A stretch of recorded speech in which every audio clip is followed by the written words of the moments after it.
Romania. For over 25 years, communist dictator Nicolae Ceausescu ruled with terror and torture. Increasing the population was a top political objective of Ceausescu's regime. Today, over 15 years after the fall of Ceausescu, his population mandate has become part of Romanian culture, resulting in a destructive cycle where thousands of unwanted children continue to be turned over to state-run orphanages. Many younger children flee the government orphanages for life on their own. At age 18, those who remain are abandoned to the streets of Bucharest.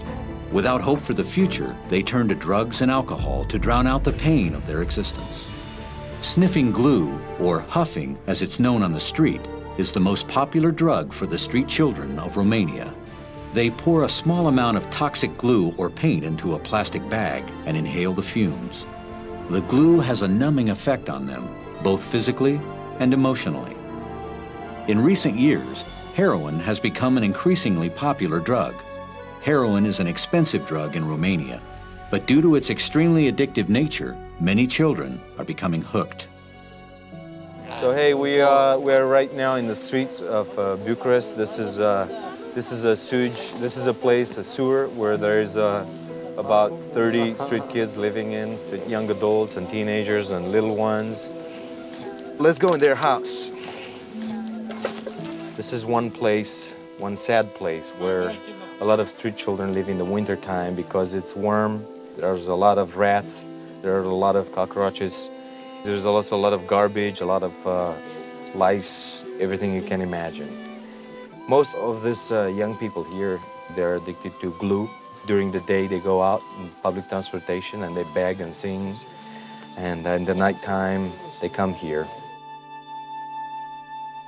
Basically, they hang out in the streets. They live in the sewage system of the city. They live in abandoned buildings. And they beg, they steal, they take drugs. They just live in a messed up life. My wife and I decided to be part of this ministry. So we started basically to just go out in the streets together with a great group of people and build relationship with them in the streets, influence them, try to help them with all we can, and reach out to this crowd that is very few people are reaching. I look at my life and I know that I'm here speaking today. It's not because I was smarter than them or because somehow it's just the grace of God. And I imagine myself, I put myself in their shoes and just being raised in a state orphanage and then reaching age 18. In that very same day, they let me go. I don't do anything and I end up in the streets. And what options do I have? No one is gonna hire me, that's the reality. No one is gonna believe in me. They are rejected. They are one category that everyone is afraid of.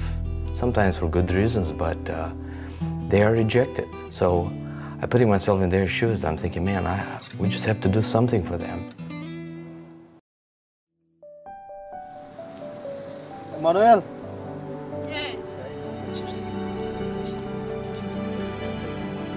This is Emmanuel. Two wonderful guys that we've been working with at Teen Challenge. First of all, more than anything, I would like to change the environment that I live. I want to get out of this life in sewage and abandoned buildings that I live. I would like to have a job. I would like to work. Not to live the way I live right now. Many times I don't eat. I don't sleep, entire nights that I don't sleep. These things, they overwhelm me. I want to thank God that we at Teen Challenge started a program for the young adults in the streets. This is what we want to do at Teen Challenge. We want to give that hand to these guys at their age. Although they are drug users, they're looking desperate for a way to get out of this situation.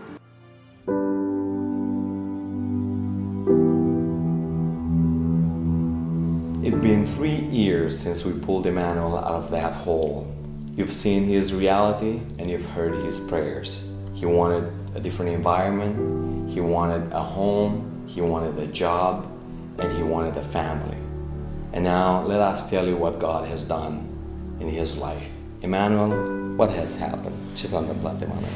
Vreau să vă spun că n-aș fi crezut ca Dumnezeu să facă atâtea lucruri bune pentru mine și să-mi schimbe viața. I want to tell you that I could not believe that God could do so many things and he could change my life. Cu mulți ani în urmă, eu m-am rugat la Dumnezeu With many years before, I prayed to God ca El să-mi dea o familie, that he would give me a family, să mă scoată din stradă, to pull me out of the streets, să-mi dea o casă, to give me a home, să-mi dea un loc de muncă, and to give me a job. să împlinim datorită Lui. And everything happened because of him. Nimica n-aș fi crezut. Nothing I could believe at that time. Acum am o soție, Now I have a wife, am un copil, I have a child, soția mea o cheamă Irina, my wife name is Irina, pe băiatul meu îl cheamă David my boy name is David, și sunt muncă, I have a job, am oameni în jur care mă iubesc I have people surrounding me that love me, și sunt mulțumitor lui Dumnezeu. and I'm so thankful to God. Vreau să-i mulțumesc lui Dumnezeu I want to thank him, God. și lui domnul Cătălin I want to thank to Catalin, an old teen challenge team, of course, și celor care m-au susținut din And America all the people that supported me from și din toată America lumea. and from all over the world. Dumnezeu să-i binecuvânteze. May God bless them.